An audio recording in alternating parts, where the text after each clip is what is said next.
Welcome back, everyone.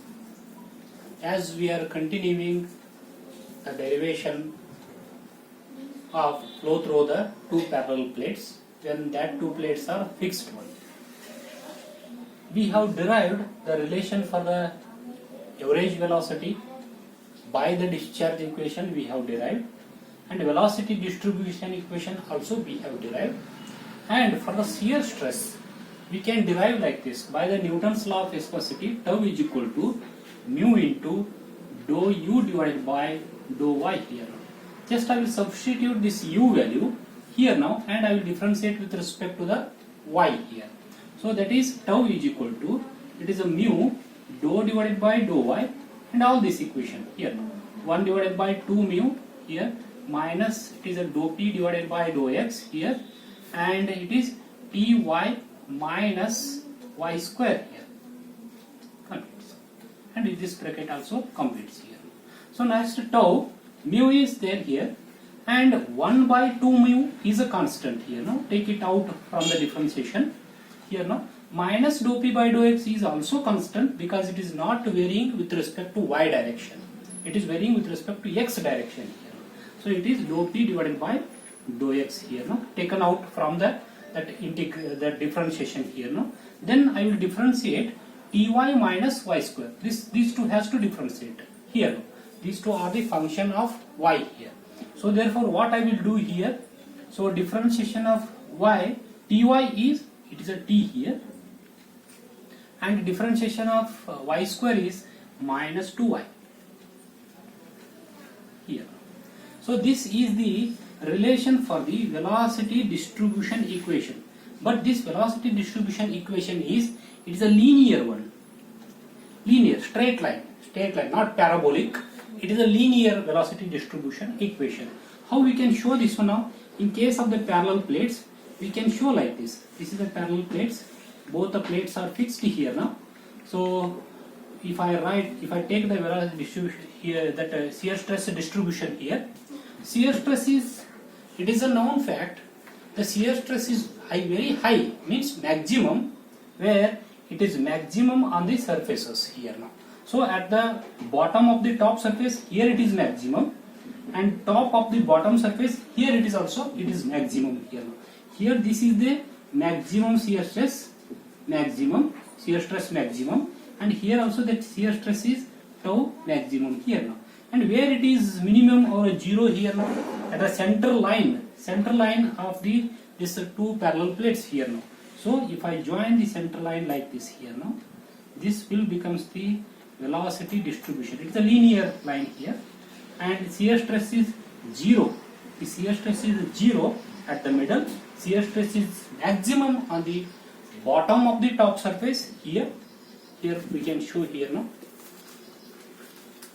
Two parallel plates. Here that shear stress is maximum. Here that shear stress is maximum.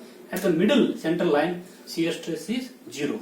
Whereas in case of the velocity, it is somewhat opposite here now. Opposite means the velocity is in the parabolic in nature, like this parabolic curve. The velocity is maximum at the center here now, u maximum, and at the surfaces velocity is zero.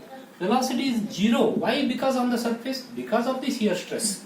Shear stress is maximum, therefore the particles are not moving, they are having a zero, almost zero velocity here now.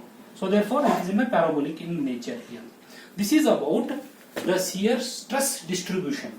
So how to get that shear stress maximum from this equation here now? We can get like this here.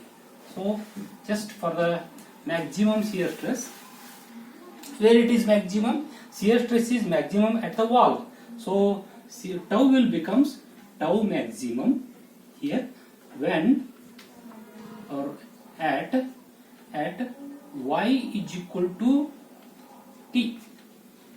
At y is equal to t, what happens at the y is equal to t in this equation here now? Tau will becomes tau maximum here is equal to 1 by mu will get cancelled here. So therefore next it is 1 by 2 minus dou p divided by dou x here into y is equal to t here now. It is 2t minus 2t and t here now. It is minus t here. Bracket. This is the equation for the maximum shear stress. Just we have to put that conditions here, no? Then we are getting where that shear stress is maximum. And if the shear stress where it is 0, shear stress is 0 where the shear stress is 0 here, shear stress will becomes a 0 at what? At y is equal to t by 2, means at the middle. The parallel plates are there here now. At the middle here. At the middle means t is equal to y is equal to t by 2 here. At the middle center line here. So if I substitute that t by 2 here now, y is equal to that t by 2 here in this case, what happens? This whole equation will becomes a 0 here in this case here. So therefore tau will becomes a 0. Means it is well understood that shear stress is 0 at the middle and the shear stress is, it is very high maximum on the surfaces here. So next, in continuation of the derivations here, so what I am continuing here now. So next one is pressure drop here. Pressure drop, that is the delta P here. Pressure drop here. What is the pressure drop? How to take? We have to refer for the pressure drop the average velocity relation here now. So from this average velocity relation, I need this pressure drop here. Just I will write in terms of that minus dou P divided by dou X is equal to, all the things are there, I will take that side here now.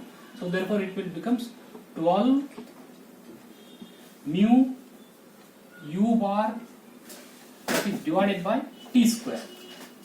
This is the equation what I am getting here now. As it is there here now, because it's the pressure difference, that is of the drop, pressure drop here now.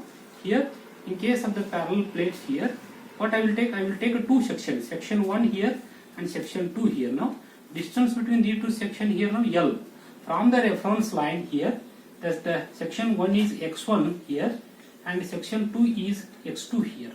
So therefore L is equal to x2 minus x1 here. So just what I will do here now, I need this pressure drop here. I need this pressure drop with the limits of the pressure and with the limits of this x value. We have to integrate it here. So how I will integrate it here? This one, see here. It is just, once again I will write it here. My dou P by dou X minus, I will take this side, minus 12 mu u bar divided by t square here. So once again I will write it here now. Dou P is equal to minus 12 mu u bar divided by t square, dou X this side here. So next what I will do? I will integrate it here. Integration with the limits is what? Here this is P1 to P2, where P1 is the pressure at section 1, P2 is the pressure at section 2 here now. So next if I integrate it here, so this will becomes what? P2 minus P1 here. This is equal to 12 mu u bar divided by t square. All these are the constants. So therefore I will take it minus 12 mu u bar divided by t square. It is taken out here now because this is a constant. Then the limits for this one is x1 to x2 here.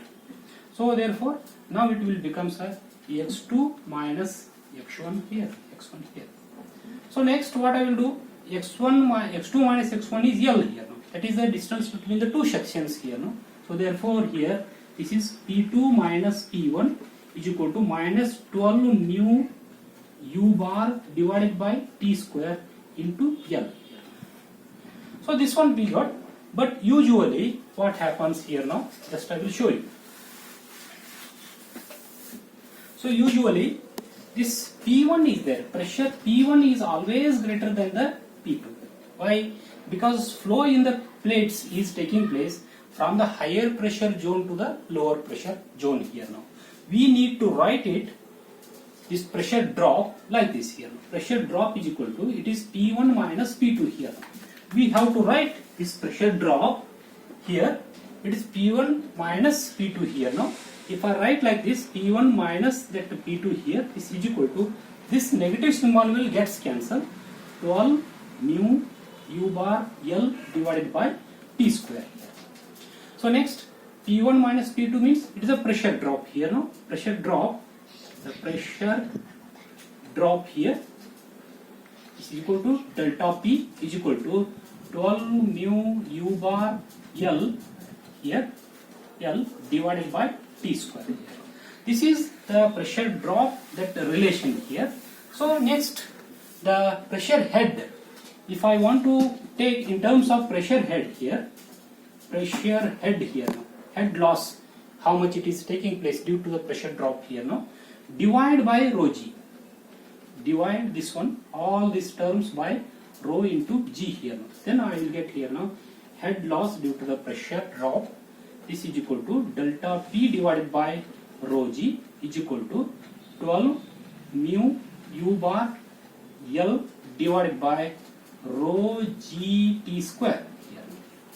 This is the pressure head loss. Pressure head loss in case of the two parallel that the plates here now.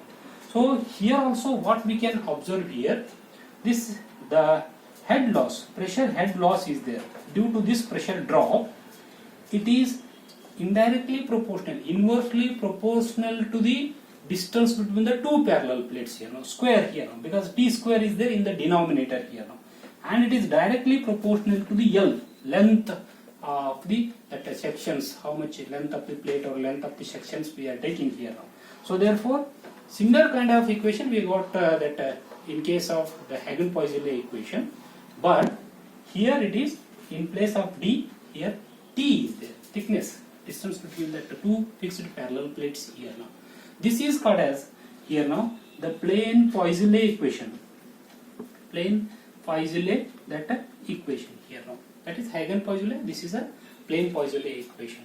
So my dear students, the derivations for this flow through the two parallel plates, but only thing, the force balance, whether it is in a flow through pipe, whether it is in a flow through two parallel plates, the force balances, two forces we are considered.